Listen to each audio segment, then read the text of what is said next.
ক্ষমতায় এসেই দেশে বসবাসকারী অবৈধ অনুপ্রবেশকারীদের ফেরত পাঠাতে শুরু করেছেন যুক্তরাষ্ট্রের প্রেসিডেন্ট ডোনাল্ড ট্রাম্প। অবৈধ অনুপ্রবেশকারীদের বিমানে তুলে নিজ দেশে পাঠানো হচ্ছে।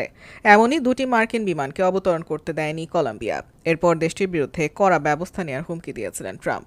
এরপর ট্রাম্পের সব শর্ত মেনে নিতে রাজি হয় কলম্বিয়া।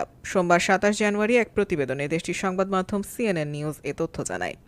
প্রতিবেদনে বলা হয়, বেআইনিভাবে যারা যুক্তরাষ্ট্রে ঢুকেছে তাদের ফেরত নেবে কলম্বিয়া। যুক্তরাষ্ট্র সামরিক বিমানে করে ফেরত পাঠালেও কলম্বিয়া আপত্তি জানাবে না। এরপরই কলম্বিয়ার ওপর ২৫% হারে জারি করা শুল্ক প্রত্যাহার করে নেয় যুক্তরাষ্ট্র। ট্রাম্প লিখেছেন, কলম্বিয়ার সমস্ত জিনিসের ওপর ২৫% শুল্ক বসানো হবে। এক সপ্তাহের মধ্যে তা ৫০% করা হবে।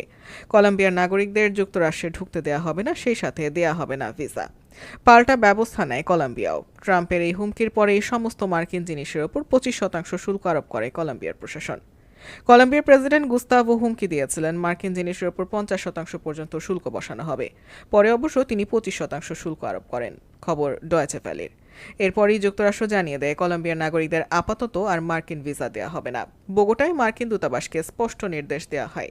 বিবৃতি দিয়ে এ কথা জানিয়েছে যুক্তরাষ্ট্র। বলা হয়েছে, কলম্বিয়া শরণার্থীদের ফেরত না নেওয়া পর্যন্ত এই নির্দেশ জারি থাকবে।